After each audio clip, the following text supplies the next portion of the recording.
You speak about the sex trade that occurs in real society. You have an individual who is single, for example, and he's looking for a woman to have sex with. And there's women that he sees as unattractive, so he doesn't want to have sex with these women. He sees women that he is attracted to, and he wants to have sex with these women. So having sex is basically like sharing your body with somebody else that's willing to share it with you, their body with you. So when you see somebody is attractive, a male sees a woman that's attractive, and she views the male to be attractive as well, they may agree to share their bodies with each other. So that becomes a sex trade. They trade their bodies with one another. Now, if they really enjoy sharing their bodies with one another, they may decide to be sexually committed to one another. So the man agrees, makes a commitment to the woman saying that, I will only sleep with you. And the woman makes an agreement with the man saying that she will only sleep with him. So now they have entered into a monogamous relationship. So within this monogamous relationship, they may want to explore their sexuality even further. And the man may wish to have sex with other women, and the woman may wish to have sex with other men. But at the same token, the man does not want to give up the woman that he has been with, and the woman does not want to give up the man that she's been with. So, but at the same token, they still have the desire to sleep with other people, and they want to discover a way to approach it so that they could accomplish both goals of maintaining their relationship, their monogamous relationship, while engaging in sexual activity with other people to further their experiences. And typically this what happens, what they call this would be the swinging couple. So you have a couple who is monogamous with one another, and then they go searching for another couple that they wish to share sexual experiences with. This couple may look for another couple that is attractive, another male-female couple. The woman in the relationship may feel attracted to the other man, and the man in the relationship may be attracted to the other woman. So when they are able to find a couple to share sexual experiences with, they may engage in this experience with the other couple. Now, the other couple that they are engaging in sexual experiences with may be a promiscuous couple. They may sleep with a lot of other couples. And in this way, it's more risky for the primary couple. But if this other couple is in a very serious monogamous committed relationship as well, then it is like two individuals who are single that are sexually committed to each other in a monogamous relationship. It ends up joining two couples together. So two couples become monogamous with one another. They may make an agreement that they will only sleep with one another, and no outsiders will be involved. So this is part of the sex trade. And say you have this couple that is monogamous with one another, they will typically be searching for another couple. So then a man will have a pleasure with another woman, and the woman will have the pleasure with another man. But say you have a man who tries to enter into this relationship, then the man will feel that he's not getting a good bargain for the trade, because now he has to share his woman, and he doesn't have a woman to have sex with. So that would be an unfair trade, for example.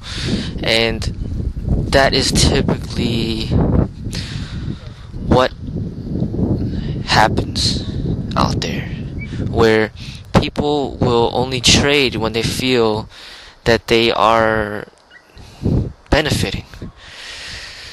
You say you are driving a very nice luxurious car, say you got a Mercedes, you just bought it this year in 2010, it's brand new, and then somebody comes up to you and says, hey, I will let you drive my Ford Focus if you let me drive your Mercedes. You may feel that, it's not really a good trade. That really, you may not have that desire to drive that car, because you already have a car that is, in your opinion, so much more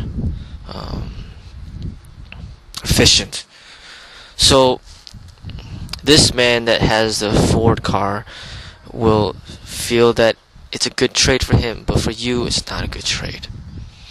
But say you have another person who has a 2010 Lexus and you have a Mercedes, and then he says, hey, I'll let you drive my Lexus if you let me drive your Mercedes. You may more likely agree to that, because a Lexus is just as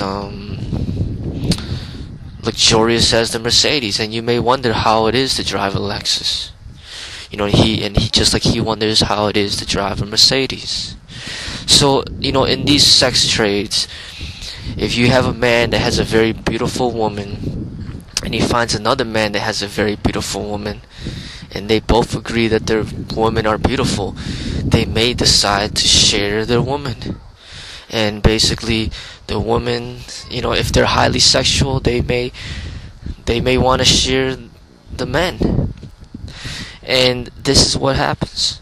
But if you have a couple, and then one man enters to say, hey, let me test drive your woman, and then the guy's like, well, what do you got for me? Well, I'm not with anybody. I don't have another woman for you to test drive. So, but I just want to test drive your woman. Then the man will feel that he's being cheated. But if this man says, hey, why don't you just give me some money and I'll let you test drive my woman, then that's what is called pimping. Then that's against the law, and they say, they have laws against that. But essentially, the government cannot prevent free sex from occurring, because it is our bodies, and we have the right to be promiscuous. We have the right to sleep with one person for our whole life, or we have the right to be celibate, or we have the right to just sleep with as many people as we want. But once money becomes involved, they put limitations on that, and they make it against the law. But then when you come to states like Nevada, where they have allowed prostitution to occur, then the state can get their profits worth. But that essentially is what the sex trade is. And really, men that are single, that do not have women to have sex with, obviously they're gonna want to have sex with women, and they're gonna feel that these men that are not allowing them to have sex with their women are being selfish. But really, in this world, it is revolved around trade.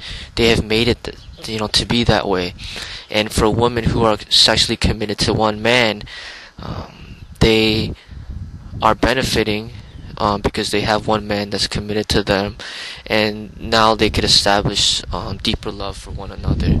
But if you have a woman that's willing to sleep with multiple men, and the man will not treat her as a woman, he may treat her as less than a woman, because now he will lose respect for her, and he will not love her as if, the woman who is committed to him. So that is the sacrifice that the women make, that make the decisions to sleep with multiple men, and that's the realities of the sex trade.